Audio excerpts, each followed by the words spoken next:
सांसद महोदय की नाराजगी का कारण तो उन्होंने कुछ कामों का हिसाब मांगा था, तो जवाब से संतुष्ट नहीं थे। उनको उनका कहना था कि जो टेंडर की प्रक्रिया हुई है वो प्रशासन जो पदाधिकारी है उन्होंने अपने चहेते लोगों को टेंडर देने का कार्य किया है, पारदर्शिता नहीं बरती गई है, इसके चलते सांसद जी नाराज थे। क्या बोकारो के टाउन हॉल में चली जनता के हक की लड़ाई या फिर सत्ता और सिस्टम का टकराव? डीएमएफटी की बैठक में ऐसा क्या हुआ कि मंत्री ने मंच से ही सवालों की बौछार कर दी और मुखिया बने सिर्फ दर्शक? बोकारो के टाउन हॉल में जिला खनिज फाउंडेशन ट्रस्ट यानी डीएमएफटी न्यास समिति की अहम बैठक आयोजित की गई। बैठक की अध्यक्षता न्यास के अध्यक्ष एवं उपायुक्त अजय नाथ झा ने की। इस बैठक में धनबाद और गिरिडीह के सांसदों के साथ साथ जिले के विधायक भी मौजूद रहे। लेकिन बैठक का माहौल उस वक्त गर्मा गया जब झारखंड सरकार के पेयजल स्वच्छता मंत्री योगेंद्र प्रसाद ने बैठक में हो रही टीका टिप्पणी पर सीधे सीधे गंभीर सवाल खड़ा कर दिए। मंत्री ने पूरी बैठक की पारदर्शिता और व्यवस्था पर ही सवालिया निशान लगा दिया। डीएमएफटी के पुराने कथित घोटाले पर बोलते हुए मंत्री योगेंद्र प्रसाद ने कहा कि मामले की जांच अभी जारी है, ऐसे में फिलहाल कोई टिप्पणी करना सही नहीं होगा। लेकिन उनके इस बयान से साफ था कि सरकार भी इस मामले को हल्के में लेने के मूड में नहीं है। बैठक में मौजूद सांसदों और विधायकों ने भी डीएमएफटी के तहत पहले हुए कार्यों में नियमों की अनदेखी और गड़बड़ियों का मुद्दा जोर शोर से उठाया, जिस पर उपायुक्त अजय नाथ झा ने सफाई देते हुए कहा कि सभी योजनाओं की ऑडिट और जांच चल रही है। फाइनल रिपोर्ट आने के बाद ही सरकार को कार्रवाई के लिए प्रस्ताव भेजा जाएगा। विधायकों द्वारा अनुशंसित योजनाओं को लेकर भी सवाल खड़े हुए, जिस पर उपायुक्त ने भरोसा दिलाया कि अगले 15 दिनों के भीतर सभी योजनाओं की विस्तृत जानकारी दे दी जाएगी। लेकिन इस पूरी बैठक का सबसे बड़ा और चौंकाने वाला पहलू यह रहा कि गांव की सरकार यानी पंचायतों के मुखिया बैठक में तो बुलाए गए, लेकिन ना उनकी बातें सुनी गई, ना उनकी समस्याओं पर कोई गंभीर चर्चा हुई। यानी जिनके लिए ये योजनाएं बनी वही इस बैठक में सबसे ज्यादा उपेक्षित नजर आए। अब सवाल यह है कि क्या डीएमएफटी की करोड़ों की योजनाओं में पारदर्शिता सच में है? क्या सिर्फ जांच कागजों में ही सिमट कर रह जाएगी? और क्या पंचायत प्रतिनिधियों की आवाज हमेशा यूं दबती रहेगी? सवाल जनता का है और जवाब चाहिए जनता को। आप देख रहे हैं बोकारो की आवाज, जहां हर सच्चाई बेखौफ दिखाई जाती है। वीडियो को लाइक करें, अपनी राय कमेंट में लिखें और ऐसे ही जमीनी निष्पक्ष खबरों के लिए चैनल को अभी सब्सक्राइब करें। शीतल कुमार सिंह। कहाँ से हैं? महाल पूर्वी के मुखिया जी हैं। क्या आज की मीटिंग जो थी डीएमएफटी की उसमें उससे आप क्या संतुष्ट हुए या नहीं हुए या क्या शिकायत है? हम लोग दर्शक दीर्घा में बैठे हुए थे और दर्शक का भूमिका हम लोग निभाए। क्या आप संतुष्ट हैं मीटिंग? संतुष्ट और संतुष्ट का तो बात बाद में आएगा, अभी हम लोग दर्शक में। जी आप कहाँ से आए हैं? मैं चास प्रखंड का मुखिया हूँ, माता पंचायत में।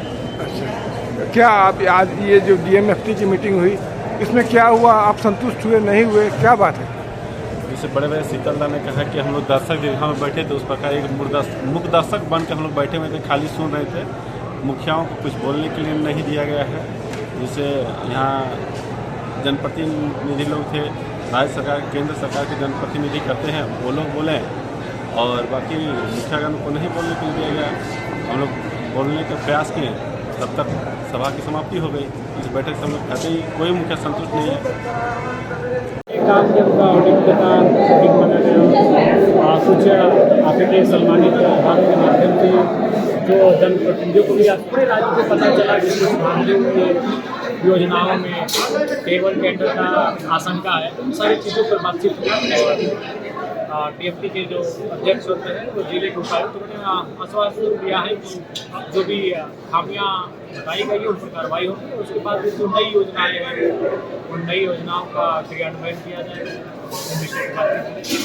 मीडिया बंधु को बाहर निकाल के बंद कमरों में बिल्कुल आपका थोड़ा सा प्रेस का माध्यम है, प्रेस के माध्यम से जनता जानती है कि डीएमएफटी कोई छोटा बैठक नहीं है।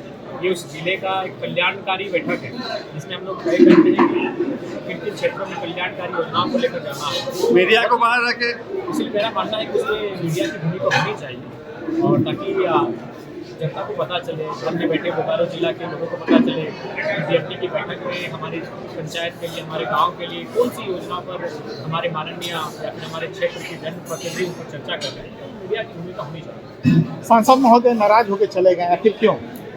सांसद महोदय की नाराजगी के कारण तो उन्होंने कुछ कामों का जवाब मांगा था, तो जवाब से संतुष्ट नहीं थे। उनका कहना था कि जो टेंडर की प्रक्रिया हुई है वो प्रशासन और पदाधिकारी है उन्होंने अपने चहेते लोगों को टेंडर देने का कार्य किया है, पारदर्शिता नहीं बरती गई है, जिसके चलते सांसद जी नाराज हो गए। ये न्यास परिषद की बैठक थी और करीबन 1 साल से लंबित थी बैठक। आज इस बैठक को हम लोगों ने 3 बजे अपना समर्थन दिया है और बैठक में DMFT मंच से जो योजनाओं का चयन करना है या फिर कौन कौन प्रभावित क्षेत्र इससे लाभान्वित होंगे उसका चयन करना है, प्लस योजनाओं का चयन करना है। तो योजनाओं का चयन तो अनुशंसा के द्वारा होता है, जो हम लोगों ने पहले ही दे दिया। आज पूर्ण रूप से तो मैं समझता हूँ कि जिला को एक गति मिली है और आने वाले समय में जो करीबन 150 करोड़ की जो DMFT की राशि है उसका अलग अलग विधानसभा में अलग अलग इलाकों में खर्चा हो, तो उसको देखने के लिए आज कुछ विवाद उत्पन्न होने पर मीडिया को बाहर निकाल दिया गया। मीडिया को बाहर नहीं निकाला गया। आपने देखा होगा कि ये ट्रस्ट की बैठक है। ट्रस्ट की बैठक में हमने मीडिया जो प्रशासन के द्वारा मीडिया रूम बाहर बनाया गया था, तो उसमें आपको टेलीकास्ट की भी व्यवस्था की गई थी, तो उसको बाहर नहीं निकाला गया। तो विधानसभा में बैठक होती है तो विधानसभा की भी बैठक बाहर मीडिया तो टेलीकास्ट में देखती है, उसको बाहर निकालना नहीं है। सांसद महोदय क्यों नाराज हैं? सांसद महोदय का जो डिमांड था उनको ऑडिट रिपोर्ट चाहिए था, उन्होंने भी पत्र लिखा था, तो DC साहब ने बोला है कि 15 दिन में बाद बाकी ऑडिट रिपोर्ट दे दिया जाएगा। क्या लग रहा है जिस तरह से DMFT फंड अभी बोकारो में चल रहा है, इस पर क्या होना चाहिए? देखिए, जो भी DMFT फंड चले उसका एक नियम कानून के तहत पालन होना चाहिए और हमारे पूरे बोर्ड ने ये माना है कि पूर्व में जो हुआ है वो दोबारा